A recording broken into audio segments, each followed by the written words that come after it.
Tanger. Le livre raconte la relation entre un artiste français et sa muse marocaine. Ilham Brada et Mohamed Amour ont rencontré l'écrivain à Tanger. D'abord un recueil de poésie en 2007, suivent ensuite deux romans.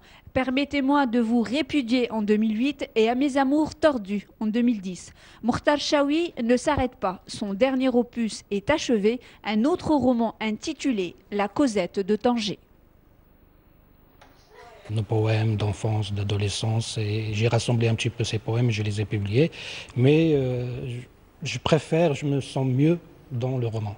Il y a plus de liberté, on peut dire les choses comme on veut, avec le ton qu'on veut donner à l'écriture, etc. Enseignant universitaire à la faculté de lettres de Tétouan, Mokhtar Chaoui est un passionné de Céline. Mais ce n'est pas dans cette littérature universelle qu'il puise ses sujets, c'est bel et bien dans les dossiers d'actualité marocaine qu'il trouve sa muse, mais sans tomber dans le piège du déjà vu ou du déjà écrit. Les écrivains doivent se renouveler.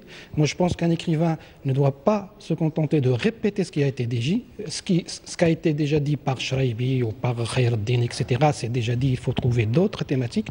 Il faut aussi se débarrasser du misérabilisme. Je trouve que la littérature maghrébine d'expression française est tombée dans le défaut du misérabilisme. Et il faut aussi oser.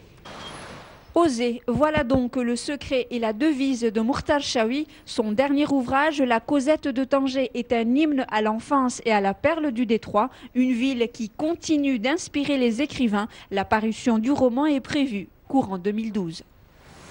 Et voilà pour l'actualité de ce samedi 18 février. Le dernier journal en langue arabe présenté par Hicham Ralfaoui est à 23h15. Et puis juste après ce journal, vous retrouverez le journal du Salon international du livre et de l'édition avec Monsef Sahi. Bonne soirée à tous, à demain.